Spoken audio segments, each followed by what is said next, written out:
Welcome, everybody. Welcome, everybody. We are Bacon is My Podcast, and this is What's Your Bacon in 7 Questions, where we get a guest and we bring them through the ringer. We go spelunking into their brain balls to find out who they are, how they are, and what they like to talk about. Today, we have Cynthia Marx. Say hello, Cynthia. Hello. How you doing? I'm great. Awesome. And how are you two? Great. We're excellent. We're excellent. Not in our normal domicile. No, it's a little bit of a different spot, which is fun, but it's well lit. It is well lit. It is well lit. It is. That's hard to achieve. Yeah. In a hotel room, yes. It really is. Well, we have one light that is blindingly hitting us in the front right now. So that is, if we look like we're looking down a lot, it's because otherwise we're staring at the sun. Yeah. Right. Yeah. They say don't stare at the sun. So. Right. For those of us listening, for our consumers of Bacon is My Podcast, Cynthia is the host and producer of the And Now Love podcast.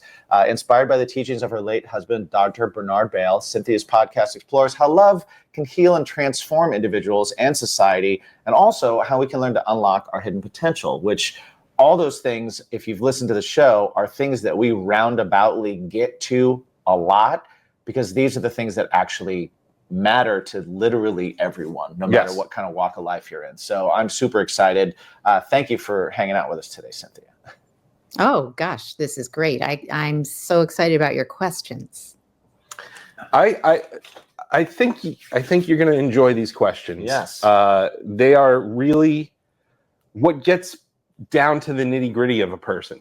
You know, like we've lovingly distilled these down from, I think it was like 700,046 questions. Yes. And then when we said like, hey, you want to come on the podcast, you only have to answer these questions. They were like, that's too many. Yeah. We narrowed it down a lot. Then we still narrow it and pick 7 from our favorites. From the pool. For each guest on the show. So these are the ones we've chosen for you. If you are ready, Cynthia, okay. We will put our spelunking hats. We will jump into your heart piece.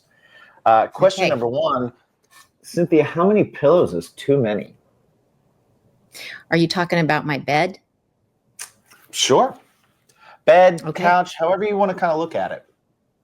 I'm going bed because that's where the pillows really count. I'm going to say that anything over 4 is too many. Anything over 4? Okay. Mm-hmm. And I think that would be 2 per person. Okay. And when there is no person, it's just nice to have the other 2 there. Just, kind of a comfort zone. Absolutely. Yeah, like a snuggle kind of. You can snuggle a pillow. Where do you land on decorative pillows? Well, in addition to my podcast, I'm an interior designer. So you can only imagine the amount of decorative pillows I've seen over the course of my career. Are you pro or con decorative pillow? I'm going to keep that to a minimum on the decorative pillows. There was a period of time where the overboard decorative pillows thing was a big, big deal. Yeah. And I'm so happy that just by virtue of how poorly that functioned, it went out of fashion. Yeah. I think decorative pillows need to be functional. Like I can't do the ones that are just decorative, but then incredibly uncomfortable, or there's no way to put them anywhere that's right. You wake up with a doily on your face. Right.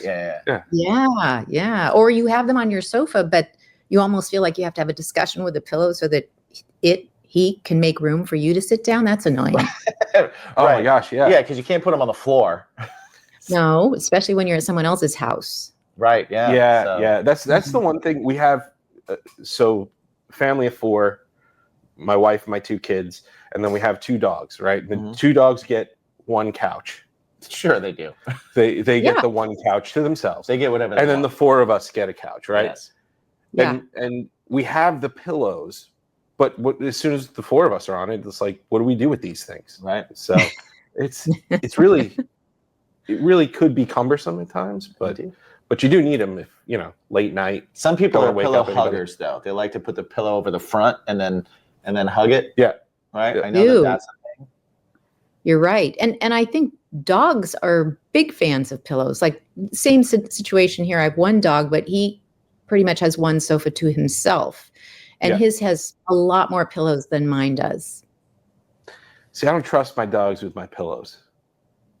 My dog will find he doesn't like pillows until you get up and your pillow is left behind.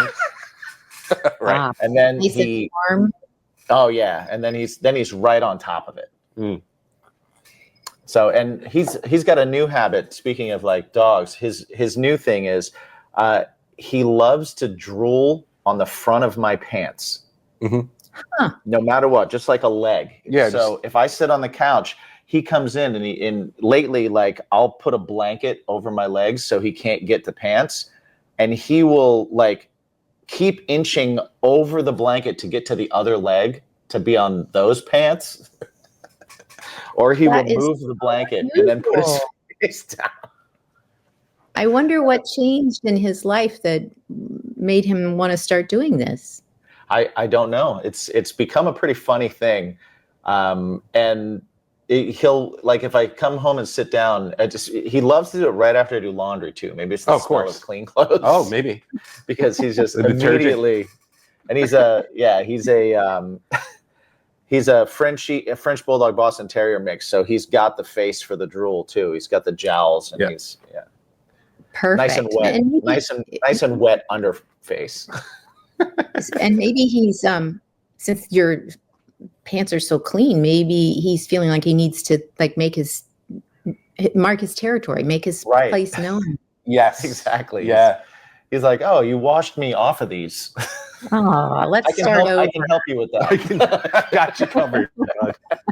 Got you covered. I know you didn't mean to do that. Right, exactly. All right, Cynthia, question number 2. What is the perfect pizza order? The perfect pizza order is olives, mushrooms, and bacon. Ooh, nice order. Black A little olives? salty, a little bit of. Black olives, yeah. Okay. So good. I'm sorry we're talking about this in my morning over here because now I want that. But I think too, I mean, I'm going to expand on that question. If I had to be on an island and I got to take 5 food items, those 3 would all be on my 5 food item list. Bacon, olives, and mushrooms. Uh-huh. Nice. They're good utility pieces. Yeah. Right? They go on a lot of different things. Yeah, I'm adverse to mushrooms. That's my downfall. Yeah, I can't get behind them. I have that with olives, salty grapes. Right. That little bit of. Well, I guess this pizza is mine. Well, the black olives are aren't as salty. There's a certain flavor aspect to all of that, which is amazing. But then sometimes it's a texture thing with me where I'm just kind of like, there's too many soft things happening right now. I need some crunch. Well, so the bacon, and that's true. The bacon. That's So right, you're bacon. more of a savory palate person. Do you like sweets, or are you? Not so much. I mean, certainly I could eat any good sweet, but if you're going to give me a choice between chocolate ice cream and tortilla chips, it's that bag of tortilla chips all the way. Yeah, I'm with you. That's me. Yep, That's me. 100%. 100%. I will oftentimes, like my wife is always like, I want to like a little dessert, just the taste of something sweet, just like a little piece of like dark chocolate or something. And I'll have one as well. And then when I'm done, I go, I have to have like a pretzel. I gotta get the salt in there. Right. I don't know why. Yeah, I'm with you. That's good. And what about those peanut butter pretzels that are the pretzel thing that's filled with peanut butter? Yeah, Man. Those are godsend. Those are so good. Yeah. They make chocolate covered those now. Oh my Flips gosh. makes chocolate covered peanut butter pretzel. Dark chocolate or milk chocolate? Both. Okay. All right. Yeah, it's Flips. All right, that's a move. The chocolate is kind of trash, but of course it is. But that's why if you can never go wrong. I don't think personally. I don't think you can ever go wrong with dark chocolate. Even when dark chocolate is kind of a crappy chocolate, it's still got the right kind of like bitterness mixed with sweet to kind of do well. Whereas milk chocolate can be really bad. Yeah. I think. For sure. I totally agree. And I could pass on milk chocolate all day long, but I would say given sweets, dark chocolate's probably really the best way to go. Yeah, I think so. That's my jam. I have a sweet tooth, but I can, it's a lot like, I do a lot of berries and grapes, frozen grapes. Excellent. Frozen grapes. So is that a treat that you serve up to your family too? Like kids, I think, like frozen grapes, right? Yeah. I like because they don't freeze all the way. So you get almost this like Italian ice texture thing that happens. Ooh, and nice. it's like this little grape. You just pop it. It's all sweet, tangy grape flavor. I've never done it before. When you brought that up the first time, I think a few episodes ago, it was like frozen grapes. What? Yeah, man. Never heard of that before. Frozen grapes. But I like that. Yeah, I don't think I've ever done that either. And that's not too. Oh, I don't know. See, again, it's more of an Italian ice thing. Well, you let it thaw a little bit, but so it's almost like a slushy type thing, and throw a little cinnamon on it. Oh, so good. I'm trying to find healthier ways to do the sweets, so that I don't like eat a whole chocolate bar and like go to town on like Skittles and things like that. Right, easy enough to do. Yeah, I like sour a lot, so there's that too. Same. I wonder what that says about us as humanity. Who likes the sweets and who likes the savories and the sours and the crunch versus the soft. Right. Yeah. That'd be an interesting kind of like social. Oh yeah, science experiment or like just to see like, okay, let's see what kind of upbringing they had, what they surrounded themselves with in life, what areas of the country they grew up in. So what was like around them that they ate, like all that kind of stuff. It'd be super interesting to kind of see that. I love that kind of, I nerd out on that kind of stuff. If you give me like a paper with that information, I'll read the whole thing. I get lost in that. I think it's really interesting because like my kids, they hang out with different kids all the time and stuff like that. And I just feel like the ones that are really sensitive to textures and, crunchy versus soft and stuff like that, that's probably the biggest one that's more random than like sweet, savory kind of stuff. Well, one's the tongue, and taste buds are crazy, right? Yeah. But the other's teeth, and so you either have sensitive teeth or you don't. Right. I think that's kind of. But I could be making that up. I could be wrong. I'm buying it. As long as you say it with authority, which is pretty scary. It's very scary. Question number 3, Cynthia, true or false question. We're keeping it in the food for like one more time here. All right. True or false question. Cereal is a soup. False. False. Pretty strong false too. Strong false, because it's so easily taken apart and its parts are good separate from each other. Like you could eat the cereal without the liquid and the liquid without the cereal, but I don't know that you could do that so well with a soup. Well, I will say that I've had broth before when I've been sick. I'll do bone broth or something like that.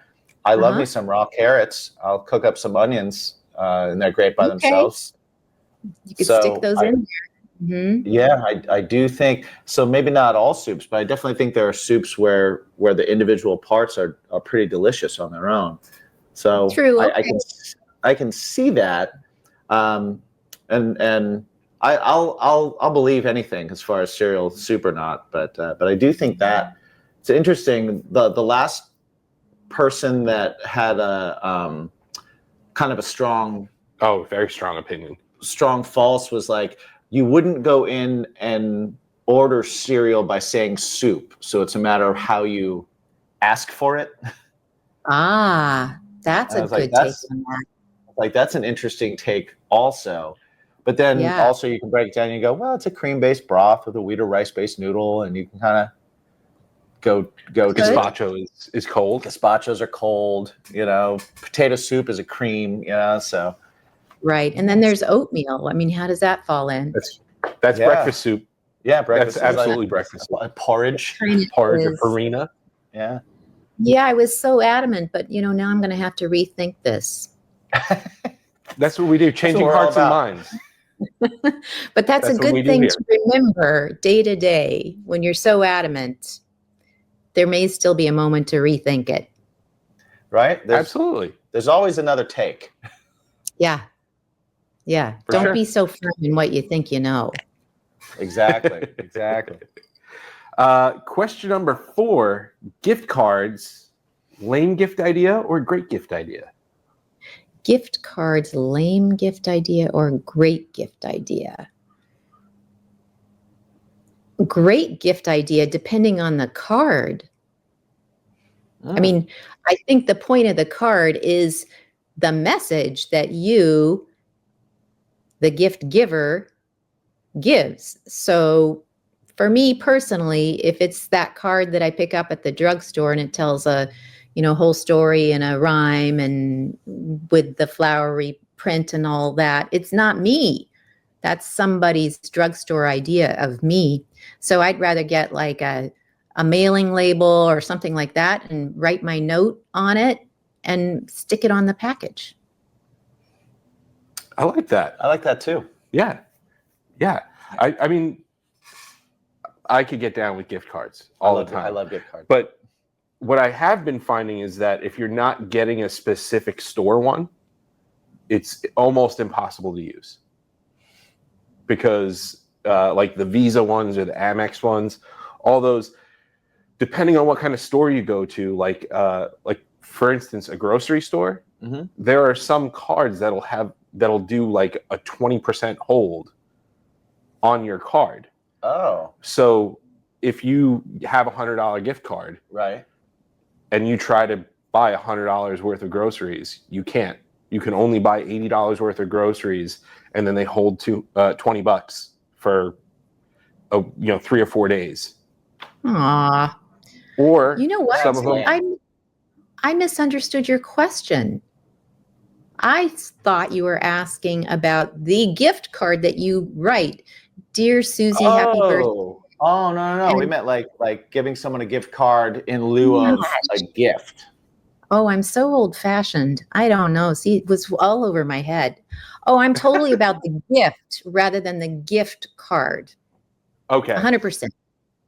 But 100%. Your answer still made total sense because giving someone a gift card, like we're musicians, so if you give us a gift card to a music store, that the message you're sending is that you know who we are. You're not sure what you would pick out for us, but you want to help us get something that we, and it's like, here's a thing that you're into, and I know that. So I that's where I thought you were going with the message, which I think totally makes sense. Versus like a generic like here's an Amazon card or something like he was saying, where but that's a public service message. Yes. So anybody out there that's getting gift cards. So groceries, restaurants sometimes have a hold on it, and then also some of them will charge per transaction. Right. And depending on the denomination that was purchased, it could be different. So some of them are like $2.95 per transaction. Right. Some of them are $3.95 per transaction. So if you are in a 7-Eleven or something or a convenience store and you're getting mints for $1.79, right, you may be charged an additional $4. Wow! So you're for using that card. So you're never really getting the amount of money on the gift card that someone gives you, unless they probably do an Amazon one, right? Or a specific place or a specific store. Yeah. Wow. So do you get a lot of gift cards? You're so knowledgeable. Yes. Yes. Yeah. Because I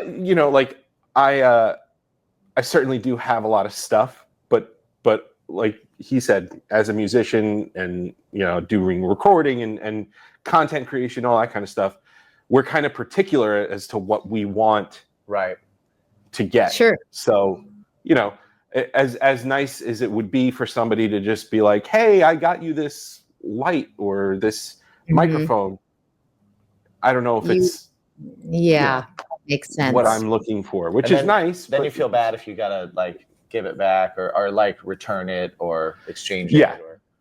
Yeah. So it's, But it's- and also like a lot of the stuff we want is expensive. So it's like, right. So I don't want you to buy the whole thing for me. Just put money towards it because I'm going to go here and get it.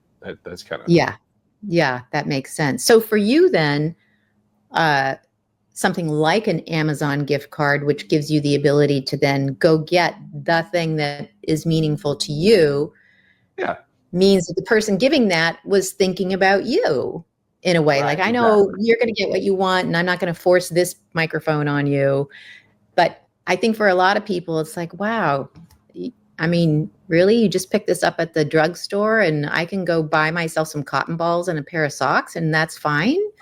So yeah, no. There has to be thought put into the card. Yeah. Some people are simple like me. Some people are more like in depth with this stuff. But there are some people that you just can't buy for. That's true. True. That there's no way you can buy for them. So you just got to kind of make do with what you got. Do you feel like as the gift card receiver, you're obligated to do something meaningful with the gift card? Like you shouldn't just like kind of secretly run out and go buy some ramen or something. You have to then report back to the gift giver saying, hey, Betsy, thank you so much. I, really got this thing and I couldn't have done it without you. Right. Or look what you get. Look what you helped me get. Yeah.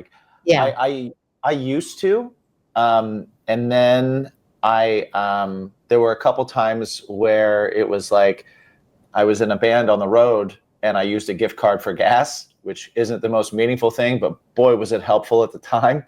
And then I was like, all right, they're just helping me for whatever. Right. So it's totally fine. But I definitely used to have that. I used to have like, I have to have a specific thing that I put this towards then. But I quickly got past that once I did a tour. Yeah. Yeah. Well, and at that moment, there was nothing more precious for you at that moment than being able to put that gas in. Yeah. Very true. Do you have that if someone gives you a card? I hardly ever get a card. I don't even know if I've ever gotten a card from someone, which is why the question was alien to me. I don't think so. Right. I can't really honestly comment there.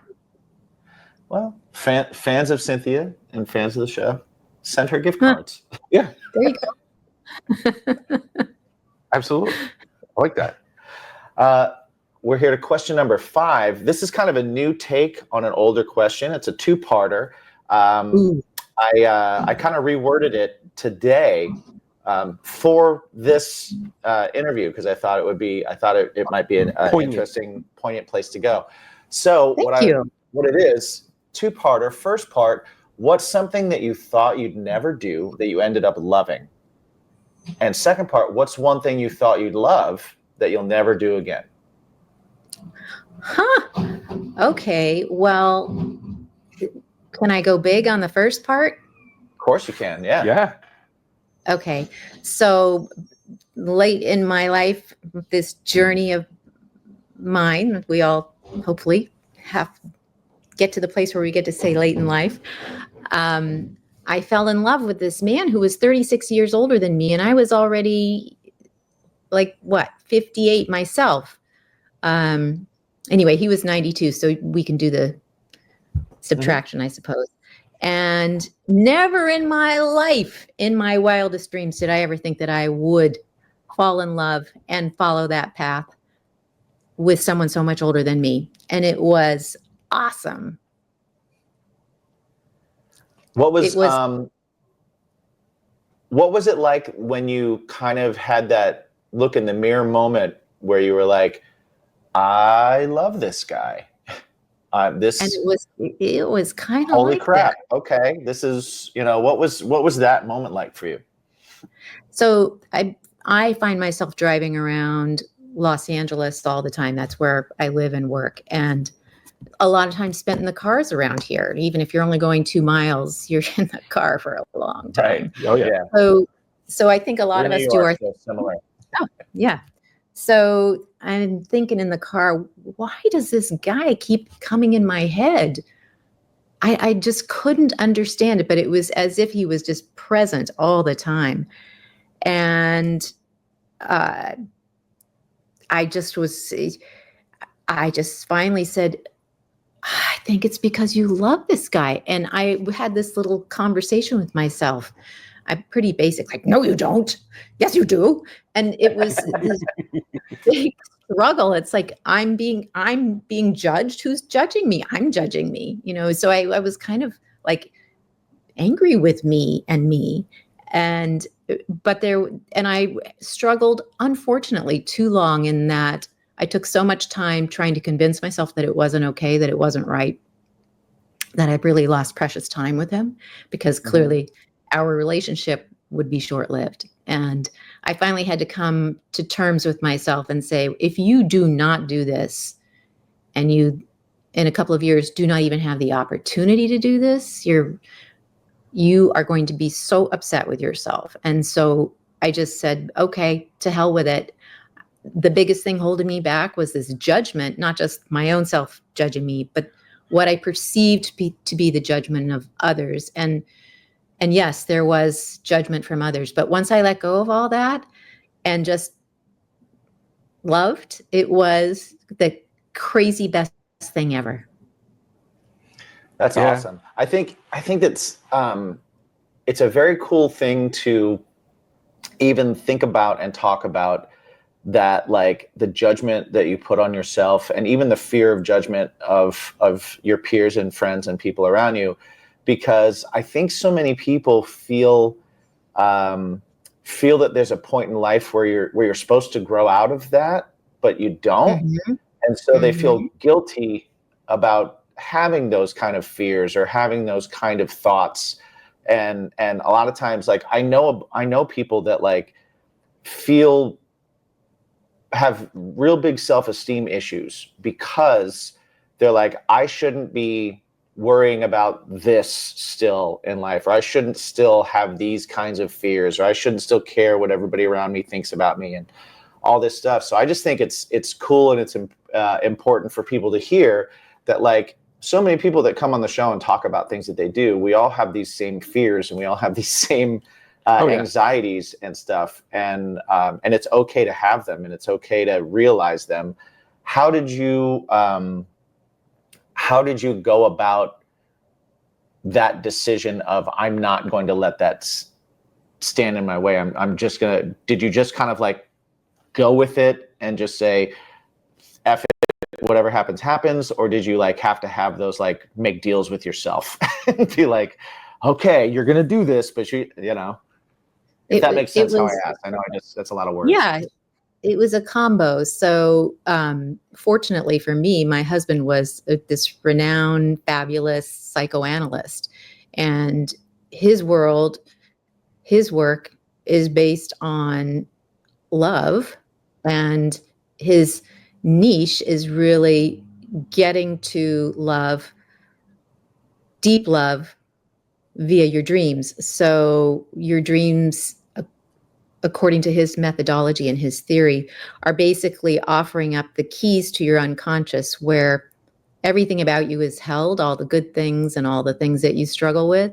And so over the course of time that we were loving each other, but I was going, no, I can't do this, he was talking with me about my dreams. He wasn't analyzing me, because he can't, but we would have just these amazingly deep conversations about dreams, and he shared his, I shared mine, and I learned so much about myself, and I learned how precious love is, and how precious being able to express your feelings openly to another is, and how little in the big picture the judgment of others means. And I still know that I'm being judged. I mean, most people think there's no way I could have loved this man, that I must have married him for his money, which is so not true. He didn't have enough for me to invest that much energy. So right. It just wasn't about that. I mean, it just was way too much trouble, this relationship. It's a lot of hard work. And I only came at it because of love. And, at this point, when there are people judging me, it just goes over my head. It just goes over my head. But it is so much like you say, we all think that at some point we're going to grow out of that's part of maturing.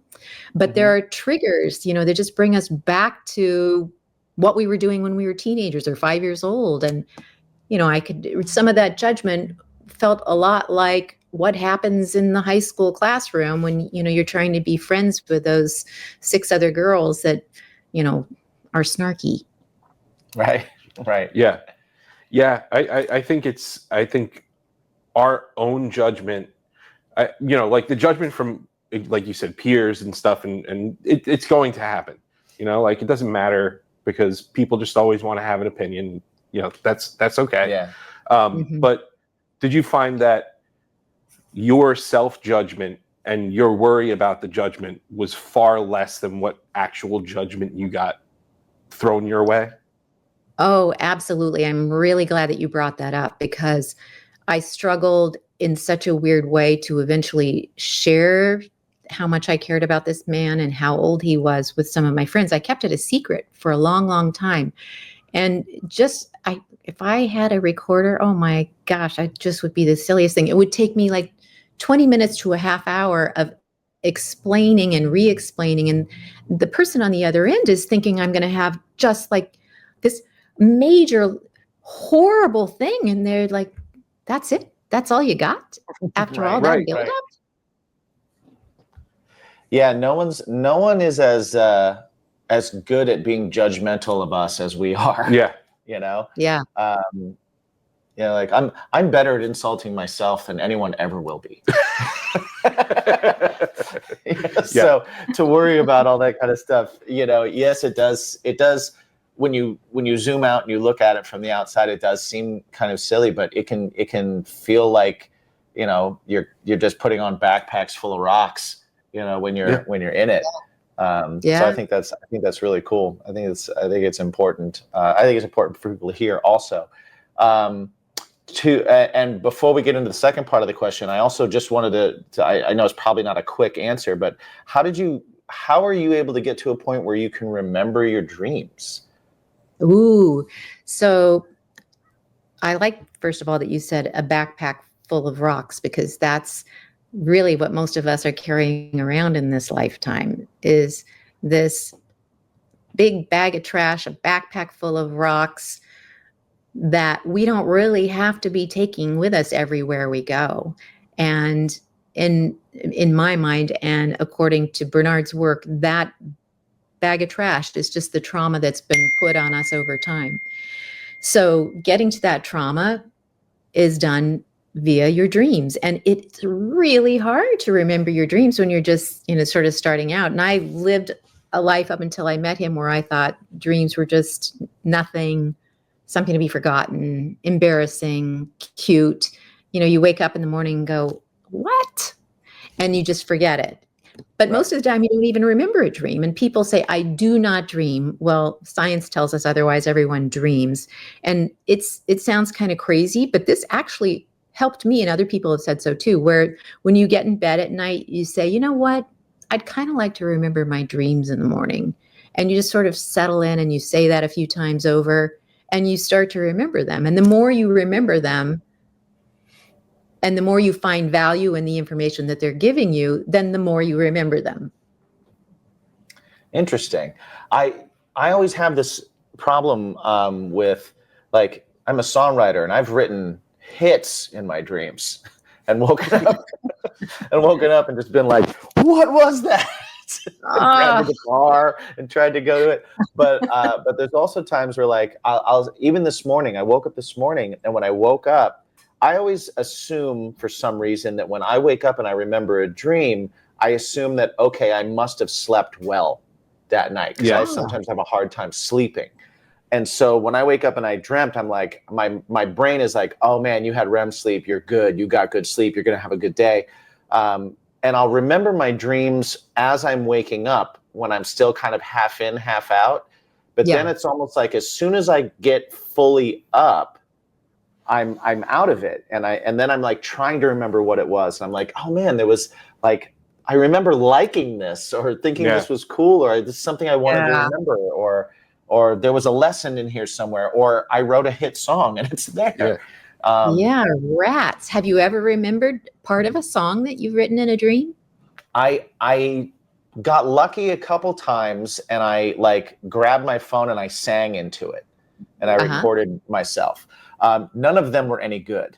They did not. I did not write hits, but I was able to at least remember them and get like little ideas down and stuff.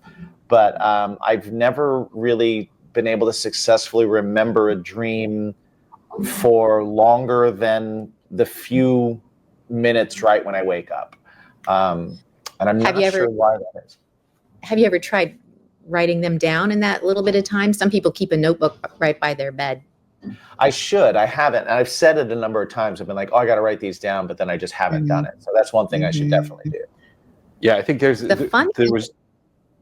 Oh, no, what were you saying?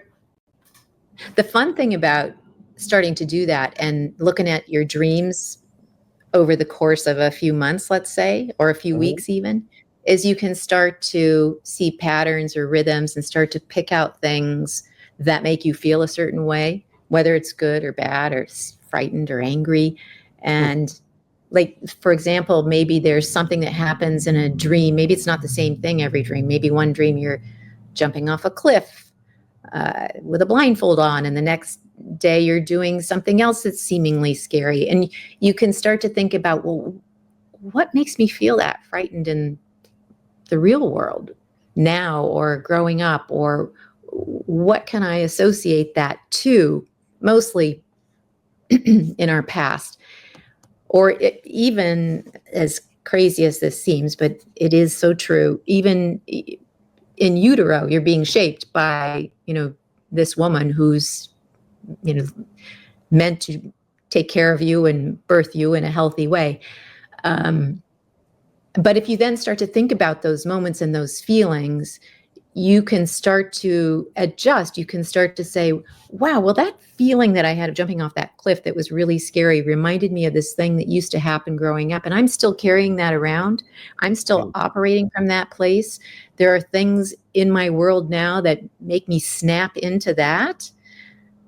But that is not, sort of an authentic behavior. It's a behavior based on some stimuli, that is no longer in existence. That's really interesting. I used to love the idea that when I went to sleep, as I fall asleep, I'm waking up. The other part of me that's in the other universe is waking up and living their day. And then when they go to sleep, I'm waking up here and going through my day. Yeah. And that's why I can't remember them, because it's just the day of me flipped into the other reality. The upside down. The other reality that I live in. I like that, but maybe that's the you that's in your unconscious. Right. Yeah. Tyler Durden. That is so cool. Here you go. I always liked that idea. I thought it was cool. Yeah. So like going back to the remembering stuff from a dream. Yeah. I've never remembered a song that I've written, but I did wake up twice. It's happened knowing how to play a song that I wanted to learn. Really? Yes. It happened twice. Wow. That's cool. And it was very weird. And I just kind of like went to my guitar, picked it up, and I was like plucking away. And it was like, oh, I know how to play this song now. That's pretty cool. That's awesome. Very, very. That's really cool. Never a hit song. That's all right. That's all right. Sorry. Me either. Very cool. All right. So part 2 of that question, though, was what's the one thing that you thought you'd love that you'll never do again? And that can be as big or as small as you'd like it to be. Yeah.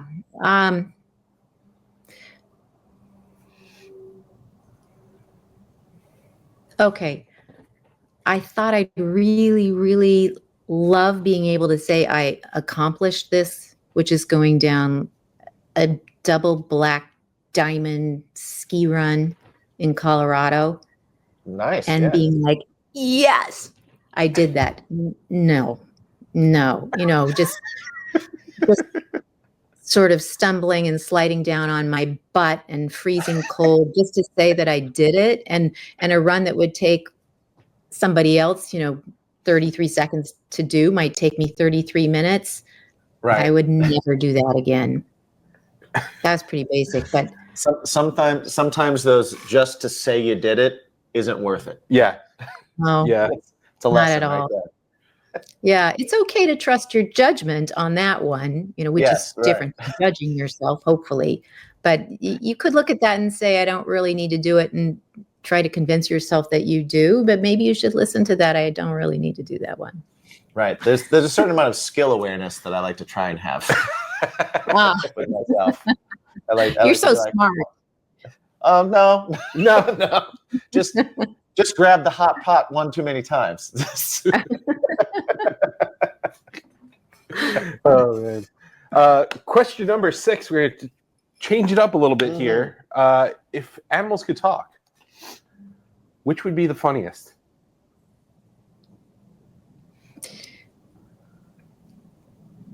I'm not going to think too long. I'm just going to have to go with a dog. There's so many. I don't know. Maybe it's because we're all so close to our dogs if we have dogs in our lives. But they have so many different personalities. I just think they would be hilarious. I mean, do you ever imagine you're having a conversation with your dog or your dog talking with you? I mean, it's just the funniest thing. All the time. Yeah. And my dog is always hilarious. Yeah. But I mean, when you're out in the world with dogs, aren't they all different from each other? I don't know that, let's say pigs or elephants are that different from each other, but maybe then again, that could just be me stereotyping an elephant. Well, elephant stereotypes is a tough one to get through, but we try. We try our best to remain unbiased towards our elephant brethren. Yeah. But I agree. Like, dogs are always, like, every time I see a dog, the voice that I give it is hilarious. Right. There's always the voice that you create for it. It doesn't even matter if whatever I think they're saying is funny. I give them the funniest voice I possibly can. Yeah, I agree. Well, maybe that has a lot to do with my decision on the dog, because I've got something to do with what they sound like in my head, right? Right. What kind of dog do you have? I have a West Highland White Terrier. Okay, nice. I know those are a little bit smaller, right? They're not like tiny. They're not tiny. They usually weigh about like 25 pounds. He looks like a giant loaf of sourdough bread with the crust missing. I love that. That is a great. I can picture it exactly. Yeah, that's fantastic. Yeah, I love that. Nice, amazing, hilarious voice. Yes, yeah, yes, hilarious. Absolutely. And he's got a great name. His name's Larry. Larry. Oh, I love human names on dogs. Yes, that's one of my dog's name is Bruce Wayne. Oh, that's fantastic. Yeah. Yes, and he's black and white, so he looks like he's in a little tux. Mm-hmm. He's a Frenchman, so he's got the bat ears. So he's it's perfect. He's my Batman too. Do you think that's a trend that's going to stay? The human names for dogs. It seems very popular right now. I hope it stays, just because I just love that. Although I will say that I was at the dog park and someone there had a big bulldog, like really like short leg, big fat sausage bulldog, and his name was Tonka, and I was like, that's the greatest name for this guy. Yeah, I remember you telling me about that this one. Dude, I will remember. I saw him. I met him once, and I will remember him for the rest of my life because that's the name so great. The name fit the body so perfectly. I was like, you are a truck. You are a truck. Yep. Yeah. I was somewhere, I don't remember where, and I can't even remember the name, what type of dog it was, but the dog's name was Trout. Like a fish. Trout. Interesting. Like the fish. Okay. Yeah. Okay. It's a unique one. Maybe trying to make as random as you can. I like either names that fit or the names that are completely opposite. Oh yeah. You know, like Yeah. you see like a little teacup cutesy dog and his name's like Lucifer. Yeah. And you're like, Right. okay, all right. Okay. Trying to tell me just something reminds me- there. Yeah. Lucifer just reminds me of Cinderella. Oh, right. That cat. The cat. Yep. Yeah. Yeah. But yeah, cute little dog. It's like, what's his name? Lucifer Morningstar. Oh. All right Okay. then. Can I pet him? Should I? Should I pet him? Maybe. Should I throw used to, salt I on used his to work with I used to work with a general contractor who was a terrific guy. He was big. He was maybe 6'3" and 300 pounds, and his name was Tiny. Yes. Of course. See, Of course it was. it's perfect. Yeah. It's perfect. Yeah. It's great. It's important. All right, we are here at question number 7 of What's Your Bacon in 7 Questions. So, Okay. final question, but not the end of the chat just yet. But this is where we kind of tie it all together. We want to get into a little bit of your psyche, a little bit of your superstition, a little bit of your childlike charm, and we'd like to know, how do you feel, Cynthia, about garden gnomes? I personally do not have any garden gnomes. I have no problem with them. I love the whimsy, and I like to think that we live in a world where one person's home is garden gnomed, and that's fabulous, and the next person's home is not garden gnomed, and that's fabulous. A garden gnome doesn't, I think for a lot of people, they're magical or mystical. Is that right? For some It's people. definitely, yeah. Some people find them Terrifying. Some people find them mystical, and some people find Rambunctious. them rambunctious. Some people find them gaudy. Some people, it's kind of, it runs all over the place. For some people, the amount of gnomes gives an insight to the person that owns said home that has been gnomed. Mm-hmm. So well, there's a now lot. that you're speaking, and I remembered you said it from a childhood thing. I would say if I had to give a gnome a character that stuck with me, I'd be creeped out. Yeah, they can be creepy. Yeah. Mm. Yeah. I think at a certain amount of them, unless I think there's now a different cutoff, because we usually have the 1 to 3 normal. Right. You have stories, right? But 4 to 7, you'll still interact with those people, but you'll find the locks. Keep your back to a door. Yeah, make sure you know where the exits are. And then 8 and above is souls buried in the house. Gacy house. And can't go there at all. But I do think that there's a certain level, like if you have like 100, now you're cultivating. You're a collector. You're cultivating community, because you don't want, like somebody had mentioned, if you have one lonely gnome, right? I mean, besides knowing where they hide the key, that's where their keys are. Right. It's a lonely gnome. Yeah. Yeah. And that then tells a story, right? But I guess if I had to think about like what would make up a nightmare, an actual dream, there could be a large number of gnomes in that dream. Yeah. Mm-hmm. They give leprechaun vibes. Yeah. I feel like leprechauns are a little bit nastier, though. Yeah. I'd go with that too. But I could see leprechauns, gnomes, clowns, jokers, like in the deck of cards. All of those guys are kind of in the same category. You can't quite trust them. You don't know what they're up to. Right. They're fun to have at a party, but the gnomes only for a certain amount of time. The gnomes are there to keep the leprechauns in check. Okay. There's a hierarchy. Yeah, the leprechauns spike the punch. Right. Gnomes make sure everybody eats bread afterwards. Gnomes take everyone's keys so no one drives. Right. There you go. That's it. Right. It's a supervising. balance. Well, and then there I are also love those whose heads are tabletops. Oh yeah. Yeah. Yeah. That's yeah. I also love how she said whimsy. We say that a lot on the show. You don't hear a lot of people saying whimsy. It's a great word. It's a good word. It's a fantastic word. I love that word. Well, don't forget when you're my age, you'll probably use that word a lot more. Oh, we use it all the time. Yeah. We're there with it. Just you wait. You think that's all the time? You're going to go crazy with it. I'm excited. I'm excited to do so. I'm working whimsy in anywhere I can. Yeah. Well, Cynthia, we've asked you a lot of questions, but what this really comes down to is the question of what's your bacon? What is that? The name of the show. Yeah. The question. Yeah. Which is, what is that thing in life that enhances your plate?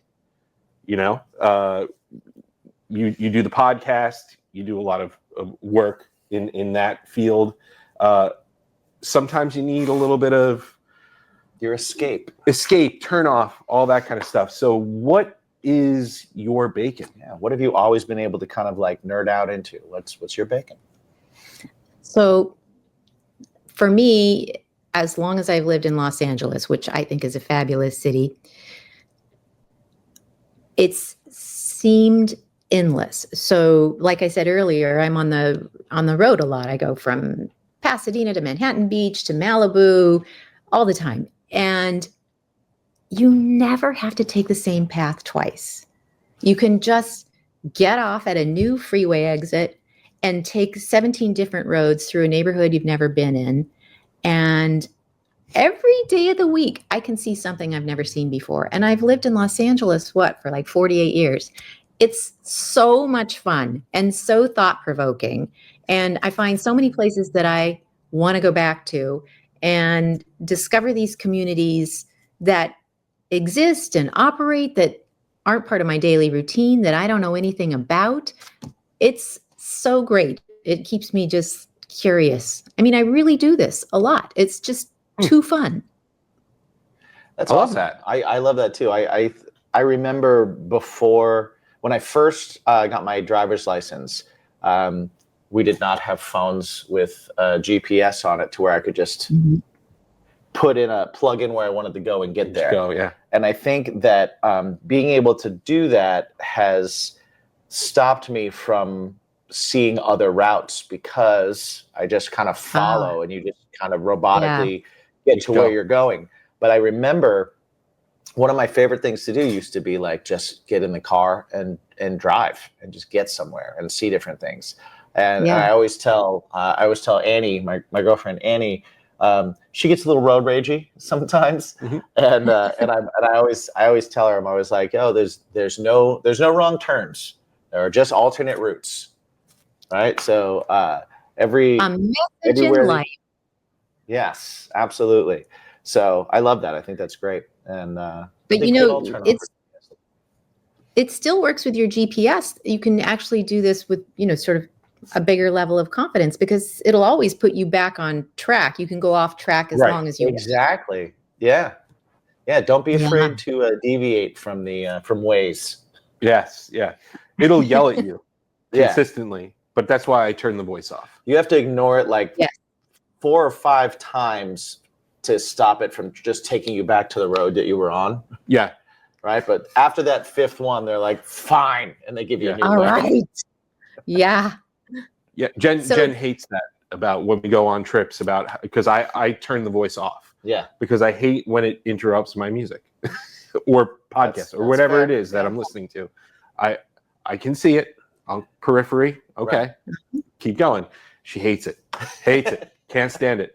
And especially like you said, if we're taking an alternate route, I don't need to be yelled at. Right. You're going to yell at me. The GPS doesn't need to yell at me either. That's right. You don't need a lot of different things yelling at you. Right. You know what's so weird about this GPS now and the way we used to have to navigate before we had phones? There was that map called a Thomas Guide, and it was this thick book of just block after block after block after block. And we're not supposed to be looking at our phones or paying attention to anything other than what we see out the windshield. We were driving with this map, with these little tiny things you couldn't even read. And it's like wheel. You had to open it like this. Yeah. Yes. Steering with my knee while I'm turning pages. Right. And, maybe you even had a cigarette in one hand. Not me, of course, but so it was a completely dangerous scenario. Yeah. That's true. Yeah, it was That's a true. major Or you'd pull over and you'd do the big atlas on the hood. Yeah. I remember the first couple tours that I went on with the band was when I was in my band in high school. Our first couple tours that we went on, it was like getting the map and like opening the map and just being like, okay, we have to get here, and mark it all out. Or it was Garmin, and you could and you'd print them all out. MapQuest. You'd print out all the MapQuests, so you'd have this like a loose leaf binder like full of pages of directions, and you'd like pull one out and you'd be like, okay, this is where I'm at. Okay, good. And you had this confidence. At least you had that with you, reading to you like their GPS. Yes. Yeah. Yes, that's right. You'd also have some people who don't have great reading comprehension, regardless of how small that instruction is. Right. And they take you way off course. Yeah. Jen was always very good at it. I would love to be driving down a highway and see like a group of people around a hood with giant maps laid out. That would be so fun to see. Oh, yeah. That would be fun to see. Yeah. Give you like very Christmas vacation vibes. Yeah. National Lampoon's vibes. You could always tell a band because it was like a van with like a trailer behind it. Yeah. And then there'd be like two dudes that are sitting on the front that just like wearing black, no sleeves. Yeah. Just looking at this thing like, where are we gonna Well, look, there you are, two dudes wearing black. Two dudes wearing black. In a band together. And one with no sleeves. No sleeves. One with no sleeves. Yeah. See? Living the stereotype. Yep. That's how we know it so well. Right. You are. I was one of those two dudes that was putting the map. Oh man. Well, Cynthia, we took up a lot of your time. Yes. And we do appreciate you coming on and talking with us, letting us know a little bit about you. Can you let everybody know about what's going on with And Now Love, the podcast, and where they can find you, where they can find listen. You, and your work and stuff like that? Sure. So the podcast And Now Love is available just about everywhere. You can go to our website, which is andnowlove.com, which will direct you to Spotify, Amazon, YouTube, etc. And we're so happy that we're across so many different platforms. So we're super easy to find. And we interview all sorts of people or have discussions with. We talk to psychologists and people who have done amazingly great things with their lives, or they started out doing some super weird, crazy, unfulfilling thing, or even dangerous thing. And what happened to them to make them kind of shift and figure out a way to lead a fulfilling life, whatever that happens to mean to them.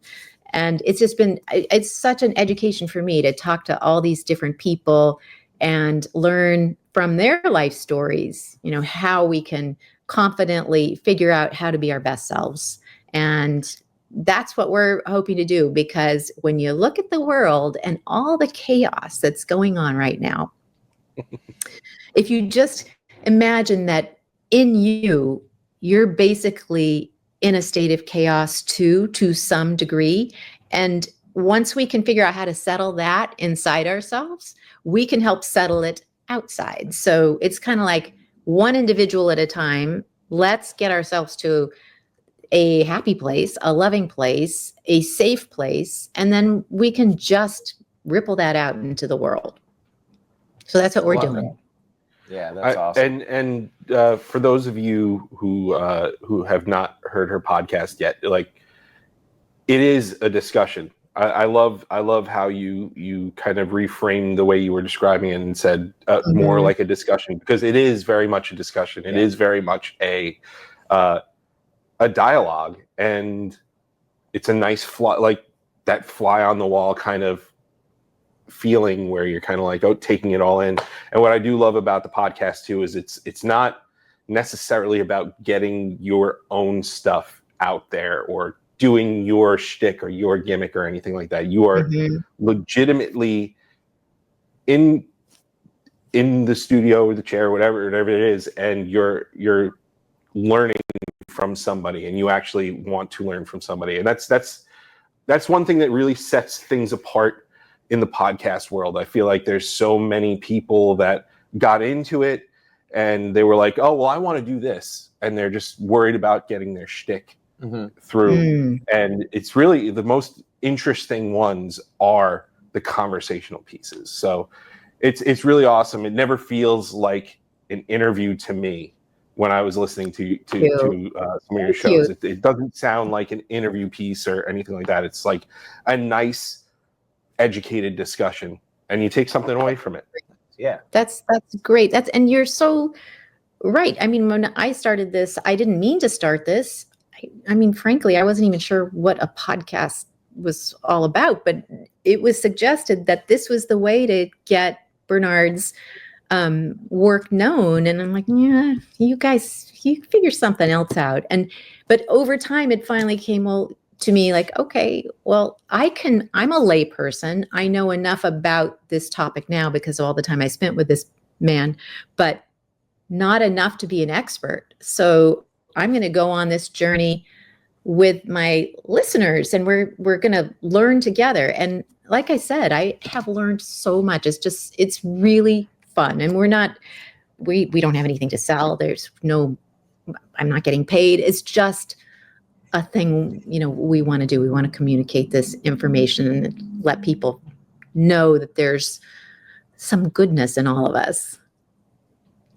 I love that. Cool. I love that too. That's one of our missions as well, is to let people know that people are interesting and people are good and people are cool, and maybe give people a chance again. If you're one of those people out there that's like, oh, I just hate people. It's like, maybe give people a shot. Yeah. Right. Yeah. And also let other people talk. The best hosts let other people talk. We're still working on that. Well, with each other. I like to back off on the guest, but you forget about it. Steamroll you. I just never shut up. I'm sorry. Well, this is the first podcast that I've been on where I really felt like I was part of the group rather than being addressed. You know what I mean? Oh, good. Oh, okay. Cool. Yeah. I hope that's a good thing. It is a good thing. It's great. Well, thank you. That's what we were going for. So. Right. So at least that's part of it's a win. It worked. Thank you. Good. Thank you. Oh, That's awesome. We appreciate that. Again, once more, everybody listening, please go listen to the And Now Love podcast. Check it out everywhere where you can find podcasts, which is a lot of places. So wherever you prefer to listen, go there. And always remember, also, every single day when you wake up, right after you write down what your dream is, remember to ask yourself the most important question. And that question is, what is that thing in your life that adds to your plate? What is that thing that helps you escape? What's that thing that takes away some of the negative and lets you kind of reassess and rewrite yourself? What's your alternate route? What's your alternate route? What is your love language? What is your flavor town? What is your whatever it is for you? That important question. It's the name of the show. What's the question? Cynthia, do you remember what that question is? What's your bacon? Yes.